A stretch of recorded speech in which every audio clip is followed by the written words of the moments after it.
Mr. Valentine. I thought you had forgotten about little old me.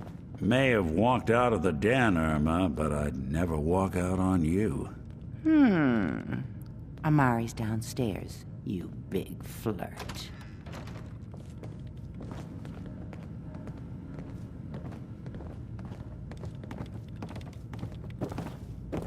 Here for Amari? She's downstairs.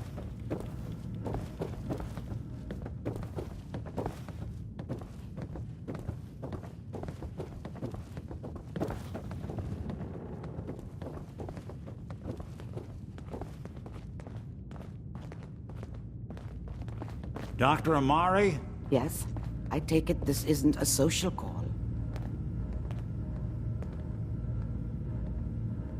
You're the one who can extract memories from a brain, right? Normally, we only allow our clients to experience their own memories. Now, what's this all about? We need a deep dig, Amari, but it's not gonna be easy. The perp, Kellog, is already cold on the floor. Are you two mad? Putting aside the fact that you're asking me to defile a corpse, you do realize that the memory simulators require intact, living brains to function. I mean, technically, the corpse was defiled already. This dead brain had inside knowledge of the Institute, Amari. The biggest scientific secret of the Commonwealth. You need this, and so do we. Fine. I'll take a look. But no guarantees. Do you have it with you? How much of the brain do you need exactly? That is not an encouraging question. I suppose I'll have to make do with whatever you can find. Could you say that like Dr. Frankenstein? Ego, fetch me the brain. No? No, I will not. Now, do you have it? Here's what I could find. What's this? This isn't a brain. This is... Wait, that's the hippocampus. And this thing attached to it? A neural interface? Those circuits look awfully familiar. I'm not surprised. From what I've seen, all Institute technology has a similar architecture. Nick's an older model synth. Is he compatible? That's exactly what I was thinking. If we are lucky, it should hook right in. But even if this works, Mr. Valentine would be taking on a tremendous amount of risk. We're talking about wiring something to his brain. Don't worry about me, Amari. Let's do it.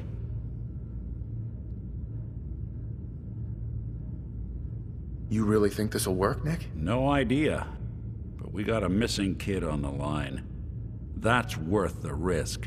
Whenever you're ready, Mr. Valentine, just sit down. If I start cackling like an old grizzled mercenary, pull me out, okay?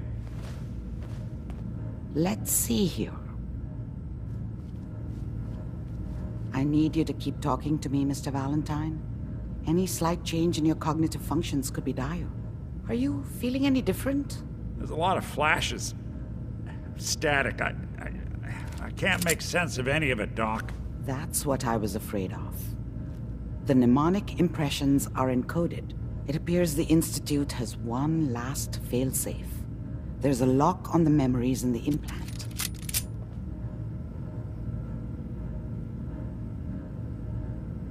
Is Nick gonna be okay? Yes, the connections appear to be stable. Hopefully, it'll be as simple as unplugging the implant once we're done. But that doesn't get around the current problem. The memory encryption is too strong for a single mind. But what if we use two? We load both you and Mr. Valentine into the memory loungers. Run your cognitive functions in parallel. He'll act as a host, while your consciousness drives through whatever memories we can find. Nick and I are gonna share a mind? Yeah, I'm not gonna see him in any compromising positions, am I? If a smart mouth was all it took to solve problems, we would have found your son by now. No. You won't have to worry about that. The only memories you'll access are the ones in the implant. Any idea what I'm gonna see in there? I have no clue. But considering we only have a single piece of the medial temporal lobe and not the whole brain, I doubt it'll be cohesive. All right, let's get started. Just sit down over there and keep your fingers crossed. See you on the other side.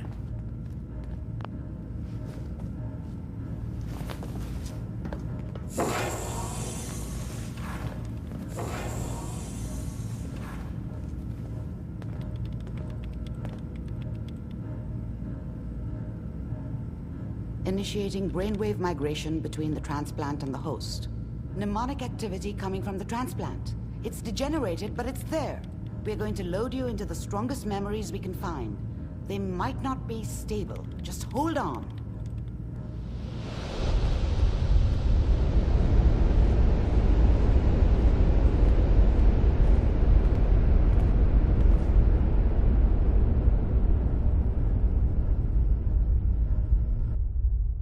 Can you hear me? Ah, good. The simulation appears to be working, although the memories are quite fragmentary. I'll try to step you through the intact memories and hope we find one that gives us some clue to the Institute's location.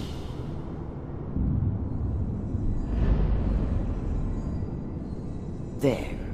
This is the earliest intact memory I can find.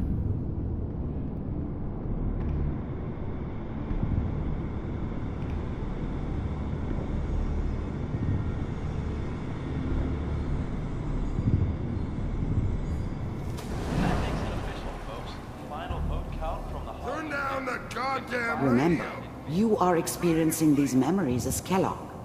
This may prove disorienting at first. People are always hoping for something better. They usually end up with something worse.